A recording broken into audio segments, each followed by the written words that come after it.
오늘 우리에게 주신 하나님의 말씀은 시편 119편 1절에서 3절 말씀입니다. 행위가 온전하여 여호와의 율법을 따라 행하는 자들은 복이 있으며 여호와의 증거들을 지키고 전심으로 여호와를 구하는 자는 복이 있도다. 참으로 그들은 불의를 행하지 아니하고 주의 도를 행하는도다.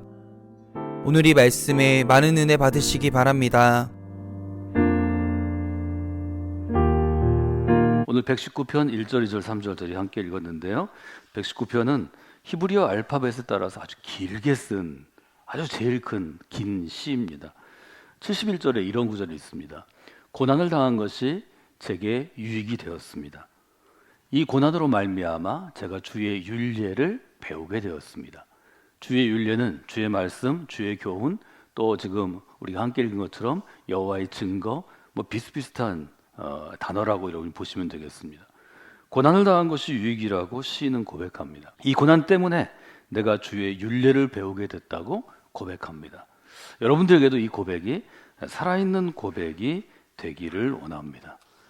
제가 여러분들에게 카드와 함께 좀 생각하는 그러한 짧은 글을 드린다면 이렇게 쓰면 좋을 것 같습니다. 미국의 서쪽 3,000m의 고지대에 강털 소나무라는 나무가 자라고 있습니다. 세상에서 제일 오래 살아남은 나무입니다.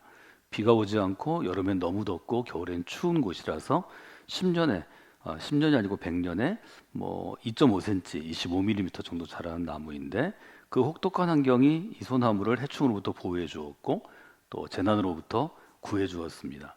견디기 힘든 척박한 환경이 그에게 강한 생명의 능력을 준 것입니다. 자연의 고통, 자연의 시련이 그러하듯이 사람도 그러합니다. 어떤 사람은 고난 중에 힘을 내어 일어나서 달려갑니다. 어떤 사람은 원망하고 울면서 주저앉고 포기합니다. 오늘 우리에게 주어진 척박한 환경에서도 하나님을 향한 믿음으로 일어서는 사람, 그런 소나무 같은 사람으로 여러분이 새해를 맞이하시면 좋겠습니다. 이것이 제가 오늘 여러분에게 말씀드리고자 하는 오늘 설교의 요점입니다.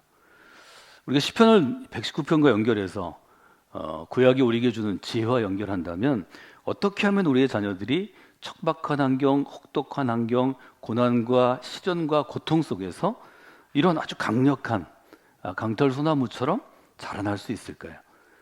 저는 그 점에 대해서 여러분들이 세 가지를 오늘 좀 기억하시도록 그렇게 권해드리려고 합니다. 첫 번째로 여러분들이 기억할 단어는 지키는 자라는 단어입니다.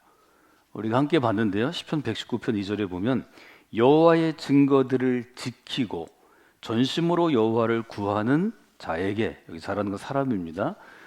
지키는 사람에게 복이 있습니다 라는 구절이 있습니다. 여호와의 증거를 지키는 사람, 여호와의 증거는 아까 우리가 71절에서 본 하나님의 율례, 하나님의 교훈, 하나님의 말씀, 하나님께서 우리에게 주시는 하나님의 음성, 즉 하나님으로부터 시작된 일종의 진리의 말씀이라고 보시면 좋을 것 같습니다. 이 말씀을 지키는 자에게 복이 있다는 것입니다. 말씀을 지키는 것이 왜 복이 될까요? 말씀을 지킨다는 것, 하나님의 교훈을 지킨다는 것, 혹은 하나님이 하나님의 사람들은 마땅히 이렇게 살아야 한다고 말씀하신 십계명처럼 어떤 규칙을 주신 것, 즉 이스라엘 사람에게 토라를 주신 것은 무엇인가 하면 그것으로 삶의 기준이 되게 하라, 그것으로 삶의 원칙이 되게 하라는 명령입니다. 하나님의 교훈이 한 사람의 삶의 기준이 될 때, 하나님의 교훈이 한 사람이 무엇인가를 결정할 때, 한 사람이 무엇인가를 판단할 때, 한 사람이 무엇인가를 실행할 때 기준이 된다면 그것이 바로 하나님의 말씀을 지키는 것입니다. 하나님의 말씀을 지킨다는 것은 오늘 하루의 삶에서 내가 그 말씀으로 내가 판단하는 기준이 되게 하는 것, 내가 행동하는 준거, 토대가 되게 하는 것, 내가 어떤 일을 결정할 때 어떤 원칙이 되게 하는 것, 이것이 지키는 것입니다.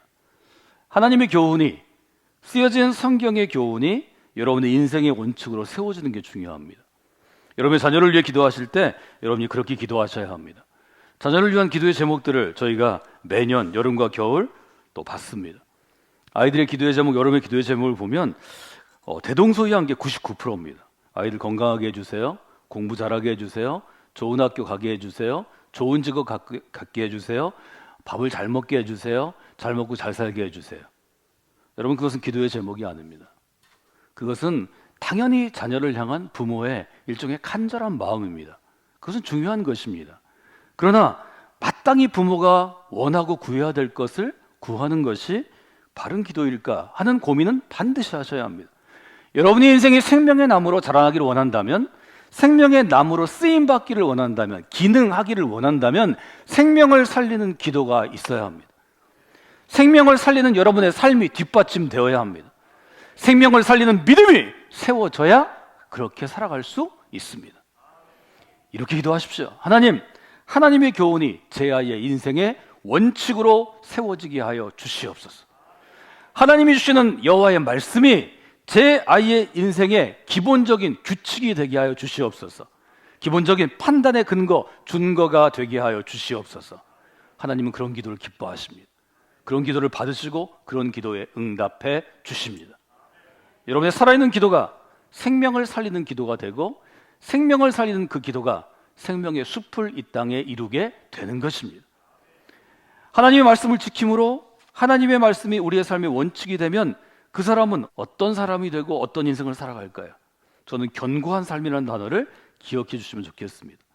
첫 번째로, 우리가 아주 척박한 환경, 험난한 환경에도 4,000년, 5,000년을 살아가는, 수천 년을 살아왔던 이 소나무와 같은 인생으로 살아가기 위해서는 지키는 자가 되어야 하고, 지키는 자가 되면 하나님이 우리 인생을 어떻게 변화시키신가 하면 견고한 삶으로 변화시키십니다. 인생의 원칙을 지키고 인생의 원칙을 세워서 사는 사람은 믿음 없는 눈으로 볼 때는 여러 가지로 할 말이 많이 있을지 모르지만, 여러분이 조금만 믿음의 눈이 열리면 그 사람은 흔들리지 않는 견고한 나무와 같습니다. 여러분, 10년을 서 있으면 제가 주일날 분장을 하고 나오는 것처럼 이런 아름다운 모습으로 설 수 있을 것입니다.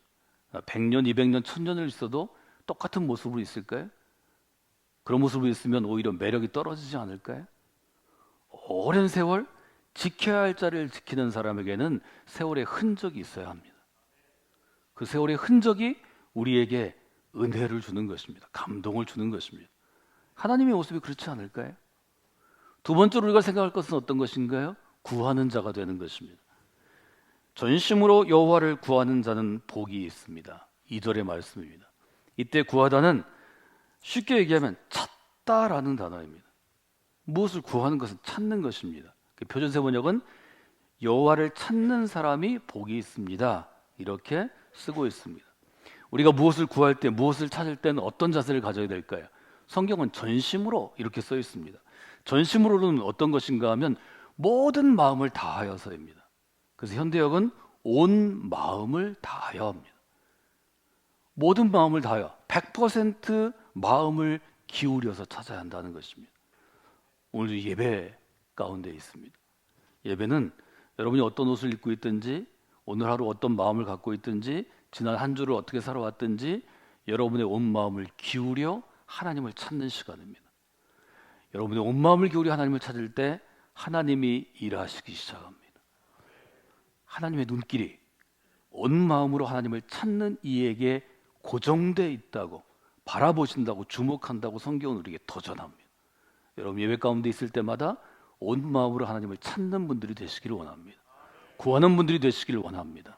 다른 분들이 성광교회 믿음의 공동체에서 드린 예배 가운데 나올 때, 아, 하나님을 찾는 것이 이것이구나, 하나님을 구하는 것이 이것이구나, 이렇게 생각할 수 있는 이 소나무가 서 있는 것 같은 그러한 이미지들을 여러분들이 형성하는 분들이 되시기를 주님의 이름으로 부탁을 드립니다.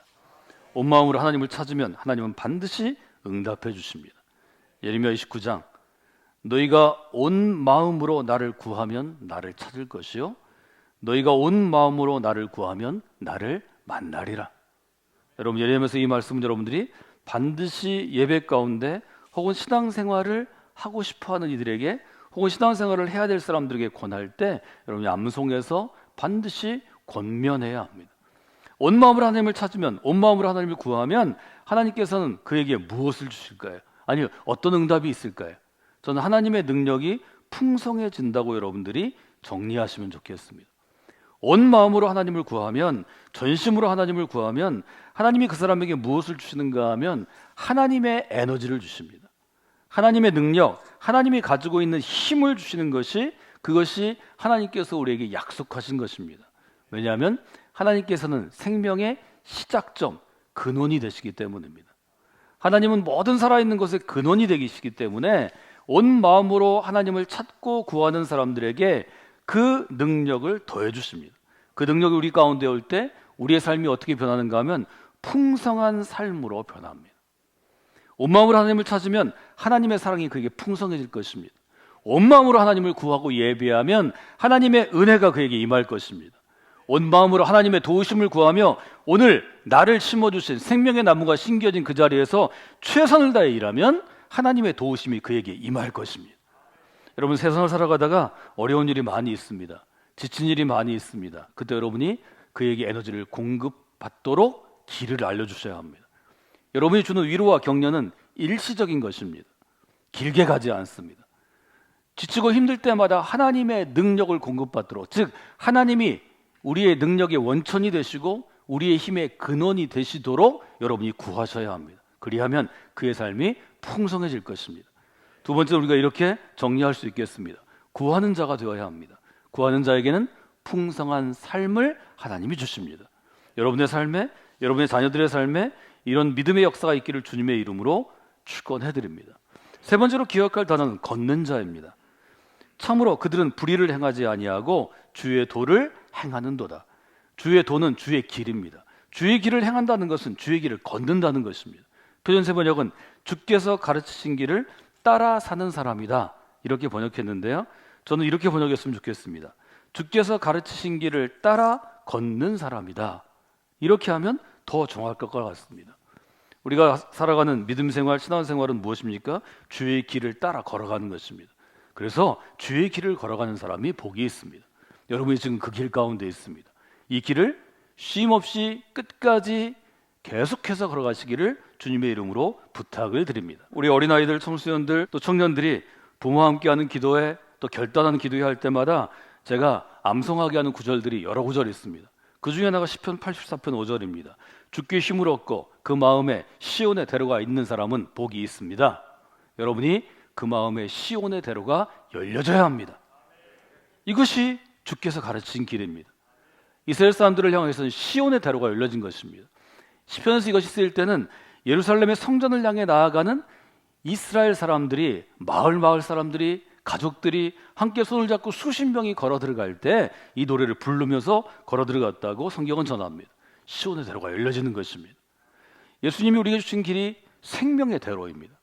예수님의 길을 따라가면, 예수님을 영접하고 그 길을 따라가면 생명의 길이 열리는 것입니다. 그것이 바로 십자가의 길입니다. 십자가, 예수님의 구원의 은총과 희생과 헌신을 통해 누군가는 생명을 얻게 되었기 때문입니다. 사도 바울이 눈을 들어서 그가 다메섹에서 예수님에게 부르심을 받은 다음에 볼 수 없어서 그가 수일 동안 아무것도 하지 못하다가 아나니아를 통해서 그가 안수를 받고 눈에서 비늘 같은 것이 떨어져서 눈을 열었을 때 그 눈앞에 펼쳐진 것은 다메섹의 대로였습니다. 그 대로는 1km쯤 되는 큰 대로였습니다. 대로가 열려지는 것입니다. 하나님에게 믿음으로 살아가는 사람은 그 대로를 걷는 자가 되어야 합니다. 대로는 걸으라고 있는 것입니다. 사진 찍으라고 있는 것이 아닙니다. 그걸 관광만 해서는 되지 않습니다. 대로를 걷고 뛰어야 왜 대로가 중요한지를 알게 되기 때문입니다. 그 대로의 특징은 곧은 것입니다. 직가라 하는 거리라고 사도행전에 써있는데, 직가는 곧은 길이라는 것입니다. 영어로 쓸 때는 straight road입니다. 똑바른 길입니다. 똑바르다는 것은 무엇을 의미하나요? 구약에서는 의라는 단어입니다. 의라는 단어는 똑바르게, 곧게, 구부러지거나 꺾어지지 않게입니다. 여러분이 걸어가는 믿음의 길은 이 똑바른 길이고, 그것은 의의 길이고 바른 길이고 생명의 길입니다. 그 길을 걸어가야 합니다. 그 길을 걸어가면 하나님이 우리의 인생을 어떻게 바꿔주시는가 하면 형통한 삶으로 인도해 주십니다. 여러분, 자녀를 키우면서 자녀가 부모의 품을 떠나서 직장을 갖고 또 결혼을 해서 가정을 이루고 또 아이를 낳아서 또 그가 아버지와 어머니가 되었을 때 여러분이 할 수 있는 일은 무엇이 있습니까? 우리가 점점 나이 들어가면서 우리는 그렇게 축복해야 합니다. 하나님, 이 아이가 주의 길을 걸어가게 하여 주시옵소서. 이 아이가 걷는 길이 바른 길이 되게 하여 주시옵소서. 곧은 길이 되게 하여 주시옵소서. 형통한 삶을 살아가기를 원합니다. 형통한 삶이란 어떤 것인가요? 닫혀진 문이 없는 삶이요, 닫혀진 문이 없는 길입니다. 우리가 인생을 살다 보면 내 스스로 문을 닫을 때도 있고 사회적으로 문이 닫힐 때도 있고 뭐 여러 경로가 있지만 하나님이 그 닫힌 문을 열어주셔야 형통한 삶을 살아갈 수 있습니다. 평생토록 주의 길을 걸어갈 때 그 형통한 삶이 열려집니다. 지키는 자로 살아야 합니다. 구하는 자로 살아야 합니다. 걷는 자로 살아야 합니다. 그리하면 하나님께서 지키는 자에게는 견고한 삶을, 구하며 찾는 자에게는 풍성한 삶을, 주의 길을 걷는 자에게는 형통한 삶을 허락해 주실 것입니다. 이 길이 여러분이 걷는 인생의 길이 되기를 원합니다. 이 길이 여러분의 자녀들이 걷는 인생의 길이 되기를 원합니다. 우리 교회가 걸어가는 믿음의 길이 되기를 원합니다.